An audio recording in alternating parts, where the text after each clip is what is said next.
ओम श्री गणेशाय नमः। ओम श्री परमात्मने नमः। भगवद गीता वीडियो श्रृंखला भाग 4। गीता जी अथवा योग ज्ञान समझने हेतु पात्रता अथवा एलिजिबिलिटी।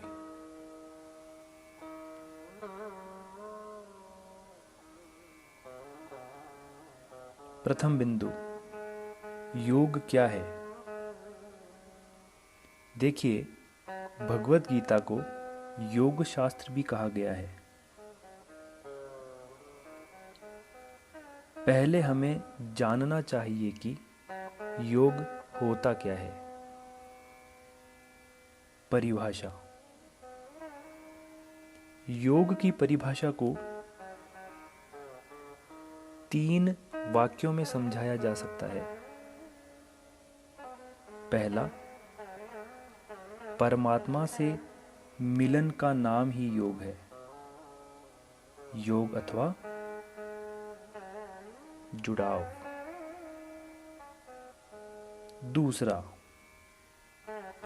संसार से वियोग अर्थात अलग हो जाने का नाम भी योग है।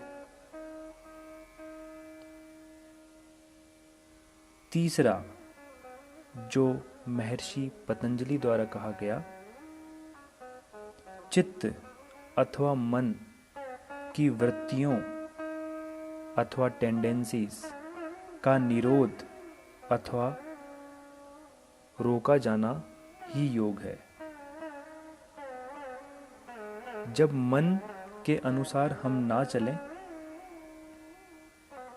मन हमारे अनुसार चलने लगे, तो यह समझना चाहिए कि योग की ओर हम अग्रसर हैं।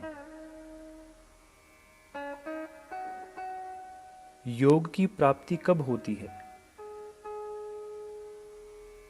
अधिकतर लोगों को यह लगता है कि योग मृत्यु के बाद मिलने वाला कोई पद है।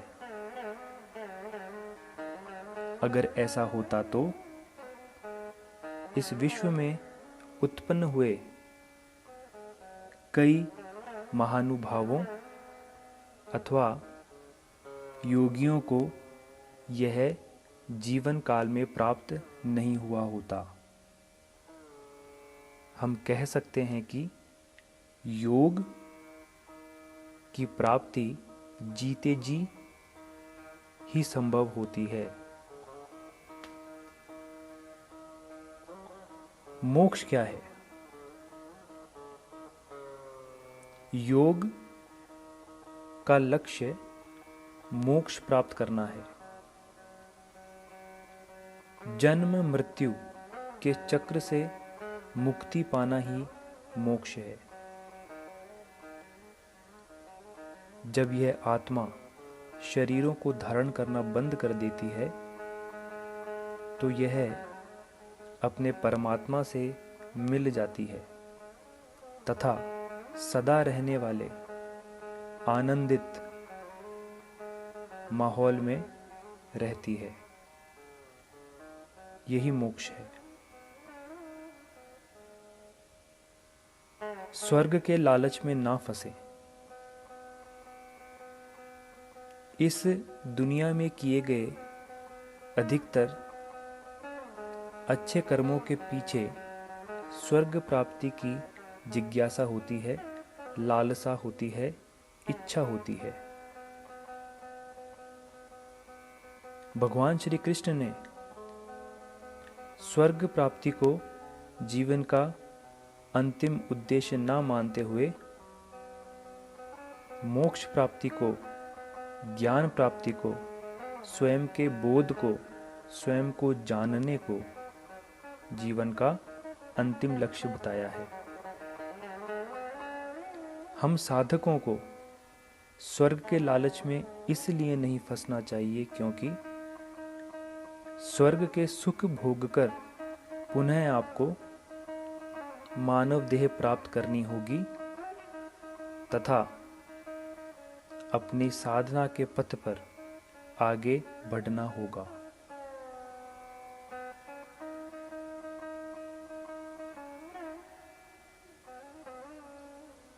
द्वितीय बिंदु, योग प्राप्ति हेतु पात्रता अथवा एलिजिबिलिटी। अष्टावक्र जी का परिचय। अष्टावक्र जी राजा जनक के समकालीन एक ज्ञानी हुए हैं जो श्राप के कारण टेढ़े मेढ़े कुरूप शरीर वाले थे, परंतु अल्प आयु में ही ज्ञान हो जाने के कारण राजा जनक ने इन्हें अपना गुरु बनाया। इनकी बताई हुई मुख्य बातों में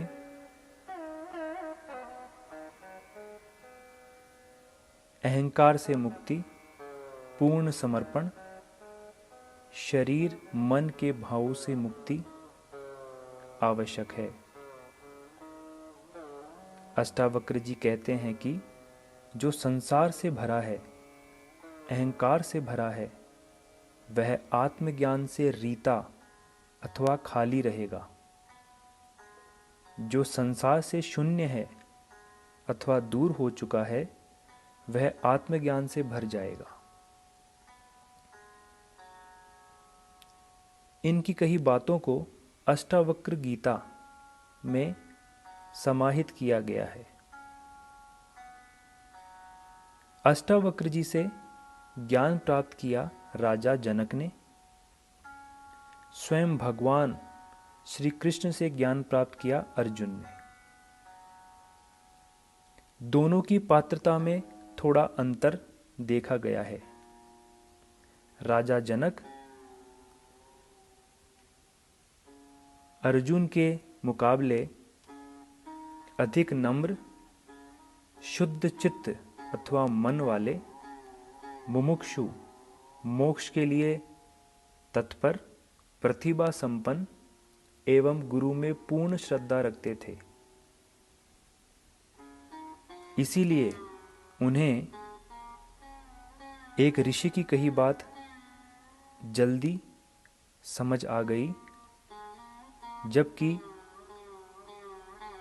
भगवान श्री कृष्ण को युद्ध पूर्ण होने के पश्चात भी उत्तर गीता रूप में अर्जुन को पुनः समझाना पड़ा। इससे यह सिद्ध होता है कि हमें अपने गुरु के प्रति पूर्ण समर्पण होना चाहिए, मन में संशय या डाउट नहीं होना चाहिए। हम आध्यात्मिक प्रगति पर जल्दी अग्रसर होंगे। तीसरा बिंदु, क्या पापी को मोक्ष का अधिकार नहीं है? इस और भगवद गीता के चौथे अध्याय का 36वां श्लोक देखिए। भगवान कहते हैं कि अगर तू, हे अर्जुन, सब पापियों से भी अधिक पापी है, तो भी तू ज्ञान रूपी नौका के द्वारा निसंदेह संपूर्ण पाप समुद्र से अच्छी तरह तर जाएगा अथवा पार हो जाएगा। ज्ञान क्या है? परमात्मा की प्रत्यक्ष जानकारी ही ज्ञान है। इस श्लोक से यह अर्थ निकलता है कि भगवद गीता सभी के लिए है, पापी तथा पुण्य आत्माओं के लिए समान महत्व रखती है। इसका यह अर्थ नहीं कि हम पाप कर्मों में प्रवृत्त या लगे रहें। इसका अर्थ यह है कि हम कितने ही पापी हों, अगर भगवान की शरण में जाते हैं तो भगवान हमें मुक्त रूप से अपनी शरण में ले लेते हैं। धन्यवाद।